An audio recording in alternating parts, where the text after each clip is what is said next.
Hello students, once again I am here with you with the book The Spectrum textbook General English of class 12th, and we are doing lesson 7 in the country by W.H. Davies, and this is the part 2 of this lesson. This is your textbook The Spectrum textbook General English class 12th. So first we will do the about the poem. We are doing the poem number 7 in the country. In the previous video we have learned the poem in the country. अब देखें about the poem में क्या लिखा है poet ने. The poem vividly describes the human sufferings in big cities. यह poem बहुत विस्तार से वर्णन करती है मनुष्यों की परेशानियों का जो कि शहरों में उपलब्ध हैं.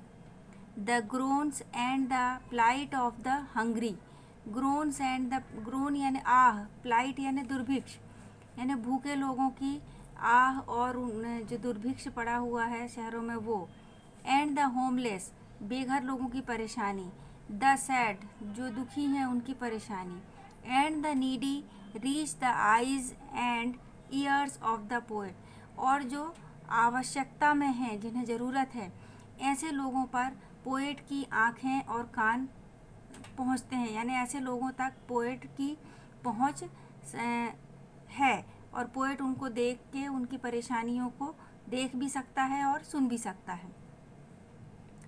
The poet wants to help his fellow human beings but his own poverty does not let him to do so. Poet चाहता है कि वो अपने साथी मनुष्यों की तकलीफ़ों को दूर करे, उन्हें हेल्प करे, पर उसकी खुद की हिज ओन पॉवर्टी यानी उसकी खुद की गरीबी उसको ऐसा करने नहीं देती है. The sensitive poet thus wishes to flee to some desolate place. तो जो पोएट जो बहुत भावुक है, सेंसिटिव है, वो सोचता है कि इन परेशानियों से दूर हो जाऊं, कोई डेसोलेट यानी बिल्कुल ऐसे स्थान पे चला जाऊं जहां कोई ना हो. Where he would not encounter such sufferings, जहां पर उसे ऐसी परेशानियों का सामना ना करना पड़े. यहाँ एनकाउंटर मतलब सामना करना, सफरिंग्स यानी परेशानी. तो पोएम का शॉर्ट में यहाँ पे अबाउट द पोएम में हमने देखा. अब देखते हैं वर्ड पावर. देखते हैं क्वेश्चन क्या कहता है वर्ड पावर का. In this poem, the poet's experience of urban life seems to be bitter. इस पोएम में लेखक का, पोएट का जो शहरी जीवन का अनुभव है वो बहुत कड़वा है. अर्बन लाइफ मतलब शहरी जीवन, एक्सपीरियंस यानी अनुभव, और बिटर यानी कड़वा.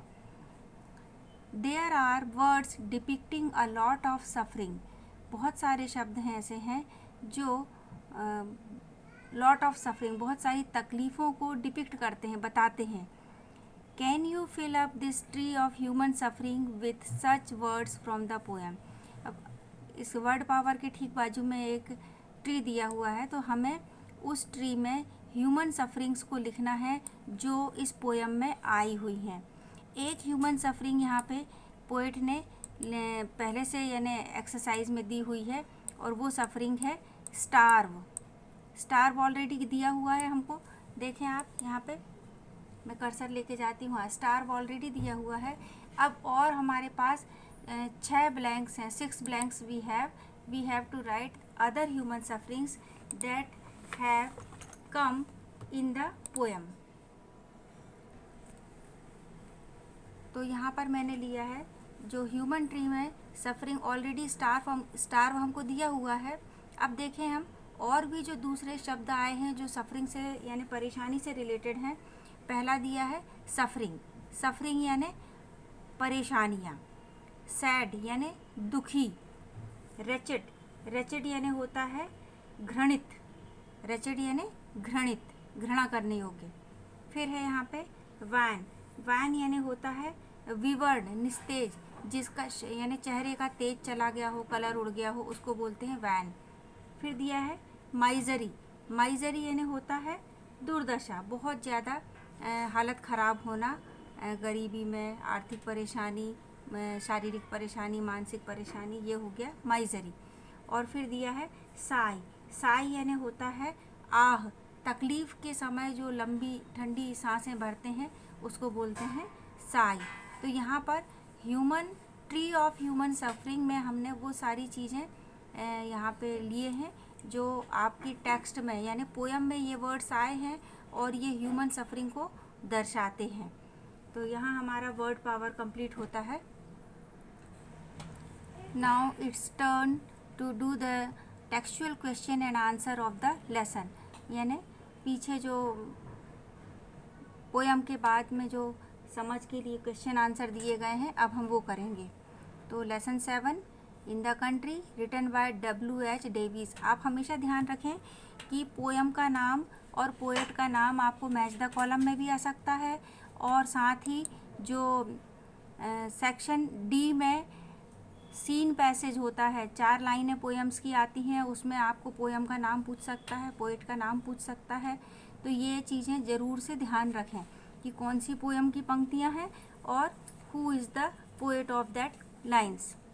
तो इन द कंट्री और W.H. डेविस। कॉम्प्रिहेंशन देखें। Answer the following questions. Question 1, what kind of life the poet find in the wood. तो किस तरह का जीवन पोएट जंगल में पाता है। आंसर है he finds an ideal life there no suffering.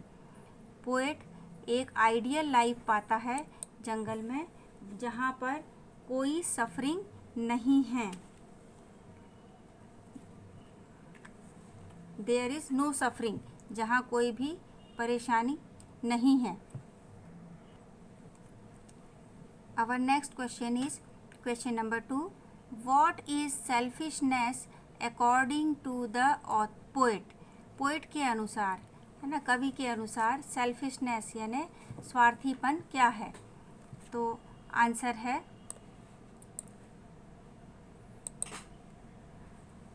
According to the poet selfishness is running away from human suffering and avoiding poor and sad human beings.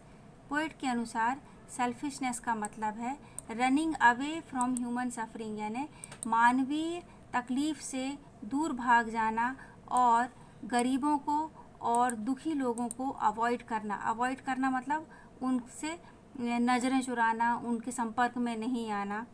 चलें अब question number 3, what is difference between selfish and helpless man. तो selfish यानी स्वार्थी व्यक्ति और helpless यानी असहाय व्यक्ति के बीच में क्या अंतर है। तो आंसर है a selfish person avoids the poor and down trodden. एक स्वार्थी व्यक्ति गरीब व्यक्ति को और डाउन ट्रोडन यानी जो समाज द्वारा बहिष्कृत हैं, जो निम्न स्तर के हैं या कुचले गए हैं, शोषित हैं, ऐसे लोगों को अवॉइड करता है, वो सेल्फिश व्यक्ति है। अवॉइड करता मतलब उनसे दूर जाता है। व्हाइल जबकि a helpless person wants to help them but is not able to do it.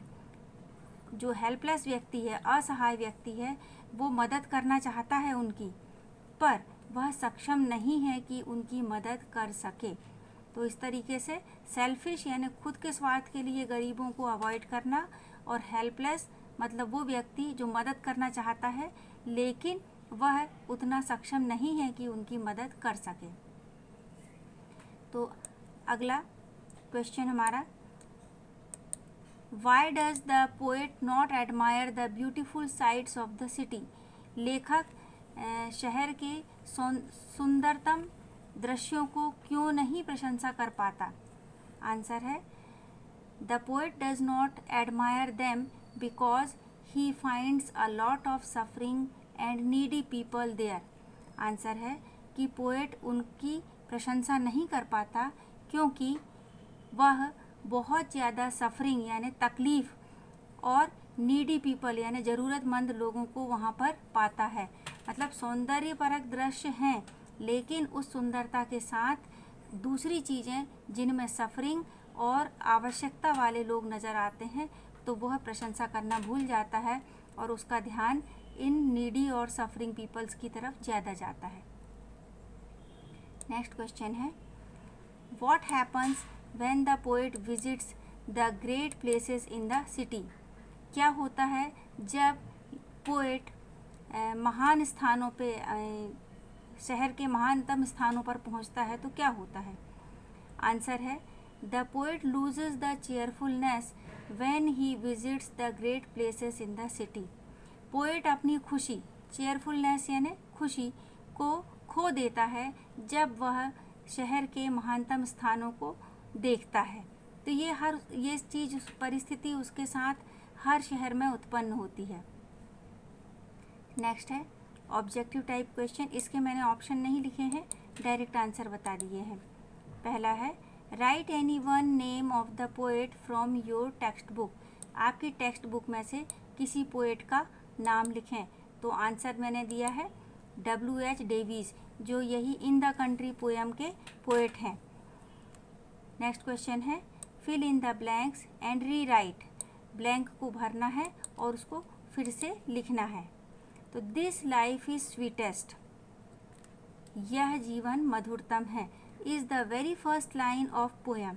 ये पोएम की एकदम प्रथम पंक्तियां हैं। तो कौन सी पोएम की पंक्तियां हैं? तो हमारा आंसर है इन the country. In the country poem की ये फर्स्ट लाइन्स हैं जो इस क्वेश्चन में दी हैं। This life is sweetest. ऐसा आपको हर पोएम की फर्स्ट लाइन कम से कम ध्यान रखनी है, और ये भी ध्यान रखना है कि कौन कौन सी पंक्तियाँ किस पोएम की हैं, क्योंकि 4 लाइन्स आपको सेक्शन डी में आती हैं जिनसे आपके 3 मार्क्स के क्वेश्चन बनते हैं, और इजीली आप उसको ले सकते हैं क्योंकि सब कुछ उस पोएम में से ही, उन पंक्तियों में से ही निकालना रहता है। बस ध्यान ये रखना है पोएम की लाइन, पोएम का नाम, पोएट का नाम और थीम ऑफ द पोएम, तो आप अच्छे तरीके से कर पाएंगे। तो आप ये अपने कॉपी में क्वेश्चन आंसर्स नोट कर लें, और यदि आपको वीडियो पसंद आया है तो इसे लाइक करें, सब्सक्राइब करें। सब्सक्राइब करने पर आपको मेरे आने वाले वीडियोज़ का नोटिफिकेशन तुरंत मिल जाएगा। Thank you, have a good day.